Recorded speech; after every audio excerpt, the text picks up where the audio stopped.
Hey guys, welcome to my channel. My name is Daisy. As you guys saw by the title, I will be reading my subscribers' spooky Christmas stories. So grab your snacks, grab your cobija, and let's get straight into it.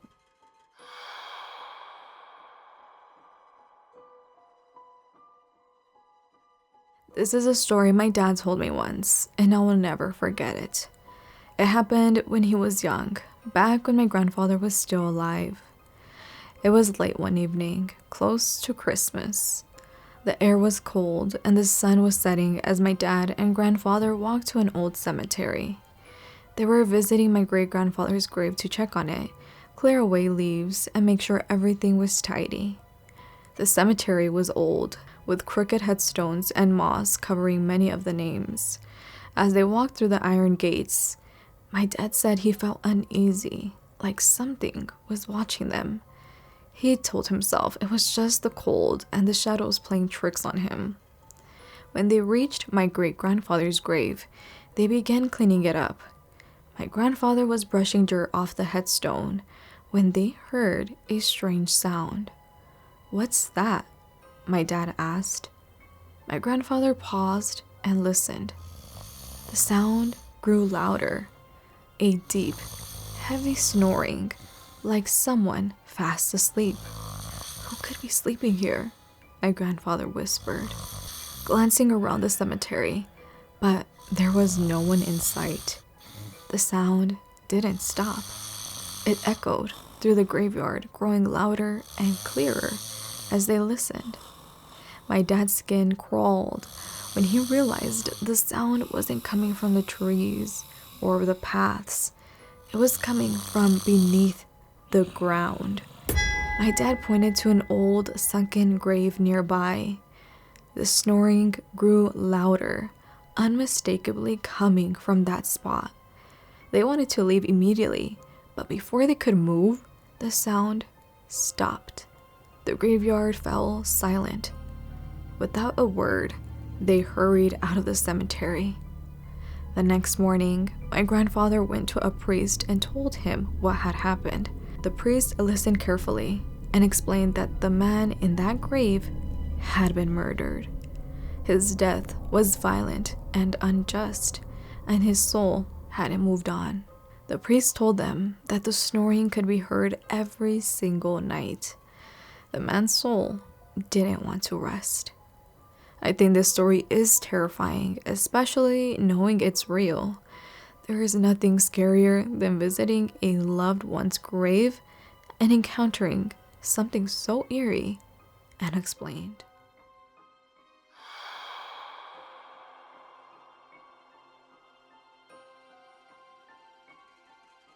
Hello Daisy. Last year in December, I went to Mexico with my family.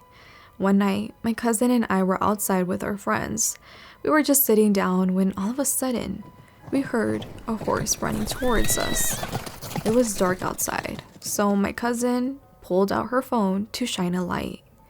We didn't see anything, but we all heard the sound of the horse coming closer.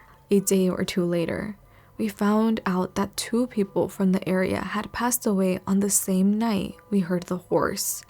At the time, we didn't connect the 2 events, but a few nights later, we were outside again when we heard the hens starting to sing. My grandma told me that when hens do that, it means death is coming to collect the souls of those who have passed. That's when I got up and told my cousin we should go back inside. My cousin and I went to our room, and shortly after, we heard someone banging on the back gates. We didn't investigate.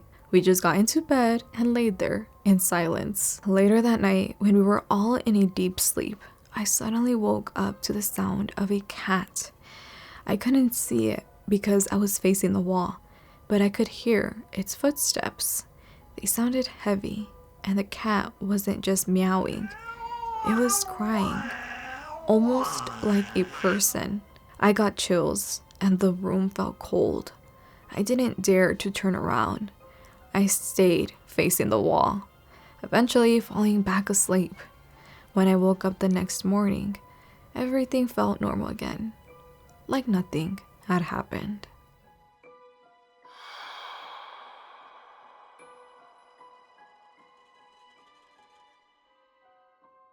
Hi Daisy, my name is Orlando.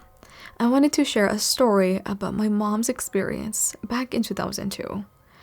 That year, during winter break, my mom, her brother, and her dad went to El Capulín, Michoacán, Mexico. It was cold back home in the United States, but when they arrived in Mexico, the weather was unexpectedly hot. They stayed at my great-grandma's house. My mom hadn't been to Mexico in years, so everything felt new to her. She spent time exploring the town with her brother, and the 2 weeks flew by. Before they knew it, it was time to head back to the States. But the night before they left, something terrifying happened. My mom and her cousin experienced paranormal activity in the house. That night, as they were laying in bed, where they had been staying for the past 2 weeks, something felt different. My mom remembers seeing a presence but couldn't explain it. She distinctly recalls the moment it entered the room. A cold breeze drifted past them and the curtains swayed without explanation. At first, they tried to ignore it, convincing themselves it was nothing. But things quickly took a turn. Plates suddenly began crashing to the floor, shattering one after another. Loud noises echoed through the house. Then, to make matters worse, my mom says they heard the headless horseman galloping outside. The sound of hooves grew louder, and it felt like the horse was kicking the door. My mom's aunt, a devout Catholic, had a rosary with her. She immediately began praying out loud, but as she prayed, the noises only grew louder. Footsteps stomped on the upper floor, and it felt like the entire house was alive with chaos. After what felt like an eternity, 3 long hours, my grandpa and uncle arrived to take them home. When they opened the door, they found my mom and her cousin crying. They didn't understand why until they heard the full story. What made it even more unsettling was that no one else in the house experienced anything. 4 other people lived there, including my mom's cousins, but none of them heard the breaking dishes, the loud noises, or the stomping upstairs. It seemed like only the visitors from Washington, those from outside the country, experienced the activity. The next morning, they woke up and found no evidence of what had happened. No dishes were broken and nothing was out of place. It was as if it had never happened. To this day, my mom doesn't know what the paranormal activity meant, but she took it as a sign to never go back. LOL. And she hasn't.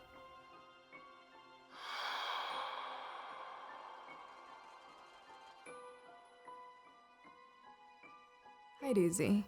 This event deeply impacted my family on Christmas Eve in 1997. One year, while my parents and I were visiting my nana and tata in Yuma, Arizona for Christmas, we received a phone call just before midnight. My grandmother answered, gasped, and began weeping. It was one of her sisters calling to tell us that my great-grandfather had passed away. The incident was tragic. Some family members who had been visiting Arizona before Christmas decided to return home to San Diego, California on Christmas Eve. During their trip back, they stopped at a gas station so everyone could use the restroom. The men's restroom was occupied, and my great-grandfather, desperate to go, decided to walk to the side of the gas station, where it was darker and bushy. What he didn't realize was that there was a steep drop-off just beyond the bushes. He lost his footing and fell. His death was declared instant. The following year was difficult, but we gathered as a family for Christmas Eve. It turned out to be surprisingly a good time, but inevitably, we began talking about what had happened the year before. At some point, a line began to form outside my tia's restroom. Near the entrance to one of the rooms was a framed picture of my great-grandfather. We told him to slow down with the drinking, but he didn't listen. He was so drunk when he left here. I'm sure that's what led to his death, one of my tias said. He would have been fine if the damn restroom wasn't being used at the gas station. another added. It turned out my great-grandfather had been drinking throughout the day of Christmas Eve. By the time they left for San Diego, some family members were worried. While he wasn't driving, they feared he would be loud and obnoxious during the trip home. As we stood around his picture, some family members cried while others argued. Suddenly, the framed portrait of my great-grandfather fell and shattered. No one had touched it, and it had been hung high on the wall.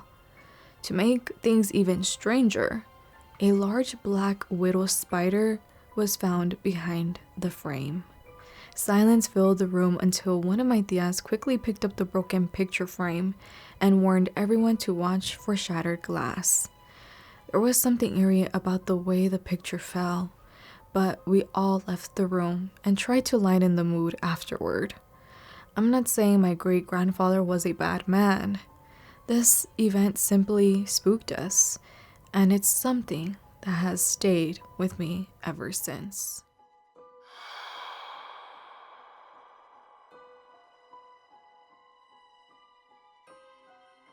Hi Daisy. My mom is a firm believer in ghosts and enjoys paranormal and scary stories.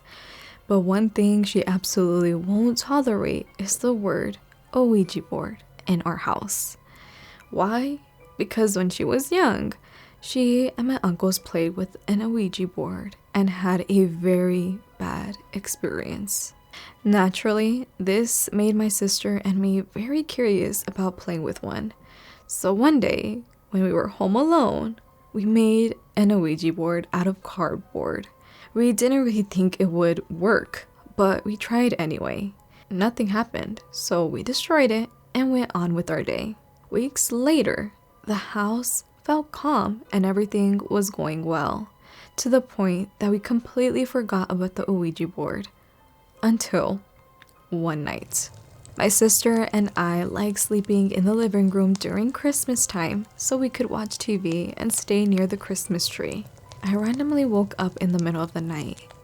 When I opened my eyes, I saw my mom standing there, staring at me while I slept.